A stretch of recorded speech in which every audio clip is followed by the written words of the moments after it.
Hey everybody, it's me, Glenn again. Thanks for being here. Today I wanted to show you a game that I recently got, but it is about 10 years old and you can still get it brand new for $17. I saw it on BGG, so I highly recommend you get it. That game is called Morocco. Now, it was put out by Eagle Griffin, Matt Riddle and Ben Pinchback made it. It says 13 plus. I think that's probably could go younger because it's a pretty straight ahead abstract game, 2 to 5 players, 45 minutes, and that's all true.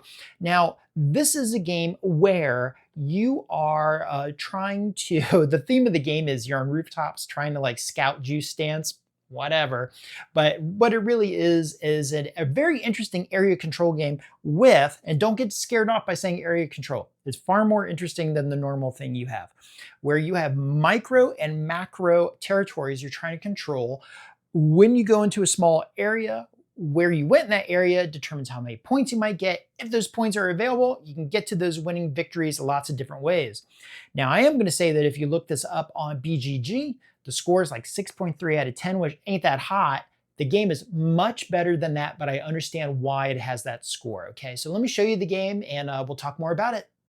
Okay, so this is the board of Morocco. And when I said that the game might have lower scores than it should, but I understand it, part of it is because the graphic design is both great, like there is something quite evocative about everything that's on here. I don't know if the camera will pick that up. But some of the art is great, but some of it's also hard to look at. It is pretty busy. You can lose some arrows. It's not that hard.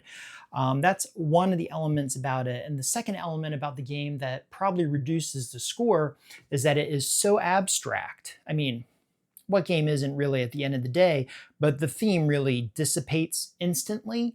And the thunderworks of the game kicks in the second half.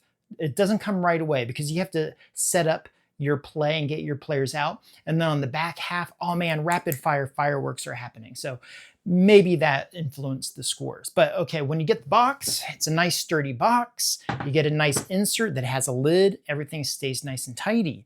And in the game, what's happening is you have this rondelle and you're going to move around this rondelle. Let me push those in there a little further. And when you move this around, you get resources. In this case, if it's here, it triangulates and gives you a purple and a green. If it was here, it would triangulate and give you a purple and an orange. And you do this so that the next person cannot get exactly what you want.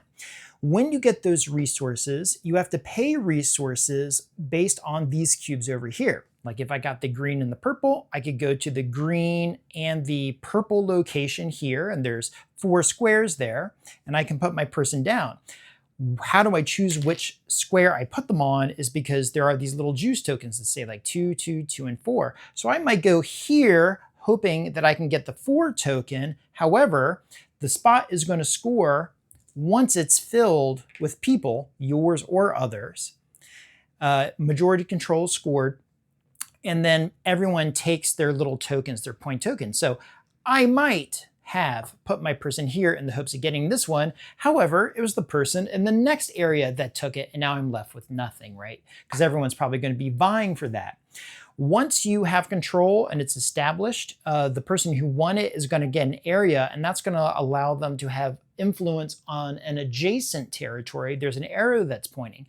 But the first player, the second player, the third player all get something, and then you get a different thing if you tie. And then there's ways to influence that you might not expect. Like at any point, I can play a token here that essentially says you pay, instead of 2 resources to place 1 person, you pay 3. You can put 1 down and put a person on a neighboring area. Then you have this other person here you get from coming second in the game. You can play this wherever you want, but this counts as 2 people at a time, which is kind of fun, okay? And then you might also, down the road, earn tokens. And these tokens, when you play these, that can get you out of the bind by letting you switch the location of the resources so the coordination changes. And like I said, it's going to be slow in the beginning because over time, people are placing all over the map. You're not really filling up any quadrant, but ultimately you're going to reach a place where there's going to be a full sector, either from the people in it or from the influence pointing to the side. And then it starts scoring. And what you're going to find is all that scoring happens at the end. Anyway, I played it a couple of times. I found it really, really fascinating. They even have a die to adjust for player count. So, if it's fewer than the recommended, because normally as this goes around, it's giving out resources. You roll this die, which is big and chunky and wonderful. This gives resources as if there was a fourth player in the game. Very, very cool. The pieces are nice. It feels good. It plays well. And thankfully, the footprint is really small.